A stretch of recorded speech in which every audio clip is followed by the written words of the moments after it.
ನಮ್ಮ ಪೂರ್ವಜರು ಬಳಸುತ್ತಿದ್ದ ಮನೆಮದ್ದುಗಳಲ್ಲಿ ಸಾಸಿವೆ ಎಣ್ಣೆಗೆ ಅಗ್ರಸ್ಥಾನವಿದೆ. ಕೇವಲ ಅಡುಗೆಗೆ ಮಾತ್ರವಲ್ಲದೆ ಆರೋಗ್ಯ ರಕ್ಷಣೆಗೂ ಇದು ರಾಮಬಾಣ. ಸಾಸಿವೆ ಎಣ್ಣೆಯಲ್ಲಿ ವಿಟಮಿನ್ ಇ ಸಮೃದ್ಧವಾಗಿದ್ದು ಇದು ನೈಸರ್ಗಿಕ ಕ್ಲೆನ್ಸರ್ ಆಗಿ ಕೆಲಸ ಮಾಡುತ್ತದೆ. ಇದರಲ್ಲಿರುವ ಬ್ಯಾಕ್ಟೀರಿಯಾ ವಿರೋಧಿ ಗುಣಗಳು ಚರ್ಮದ ಸೋಂಕನ್ನ ತಡೆಯುತ್ತದೆ ಹಾಗೂ ಮಹಿಳೆಯರು ನಿಯಮಿತವಾಗಿ ಸಾಸಿವೆ ಎಣ್ಣೆಯನ್ನು ಬಳಸೋದ್ರಿಂದ ಹಾರ್ಮೋನ್ ಸಮತೋಲನ ಸಾಧಿಸಬಹುದು.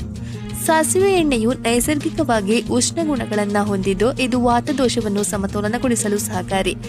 ಜ್ಯೋತಿಷ್ಯದ ಪ್ರಕಾರ ಕಠಿಣ ಪರಿಶ್ರಮ ಪಡುವವರು ಪಾದಗಳಿಗೆ ಎಣ್ಣೆ ಮಸಾಜ್ ಮಾಡೋದ್ರಿಂದ ಶನಿ ದೇವನ ಅನುಗ್ರಹ ಲಭಿಸಿ ವೃತ್ತಿ ಜೀವನದ ಅಡೆತಡೆಗಳು ನಿವಾರಣೆಯಾಗುತ್ತವೆ. ಅಲ್ಲದೆ ಹೊಕ್ಕುಳಿಗೆ ಎಣ್ಣೆ ಹಚ್ಚುವುದು ನಿಮ್ಮ ಜನ್ಮ ಕುಂಡಲಿಯಲ್ಲಿನ ಚಂದ್ರ ಮತ್ತು ಬುಧ ಗ್ರಹಗಳನ್ನು ಬಲಪಡಿಸಿ ಮಾನಸಿಕ ಸ್ಥಿರತೆಯನ್ನು ನೀಡುತ್ತದೆ. ಈ ಅಭ್ಯಾಸವು ಕೇವಲ ದೈಹಿಕ ಕಾಂತಿಯನ್ನಷ್ಟೇ ಅಲ್ಲದೆ ನಿಮ್ಮ ಸುತ್ತಲಿನ ನಕಾರಾತ್ಮಕ ಶಕ್ತಿಯನ್ನು ದೂರ ಮಾಡಿ ಸಕಾರಾತ್ಮಕ ಹರಡಲು ನೆರವಾಗುತ್ತವೆ.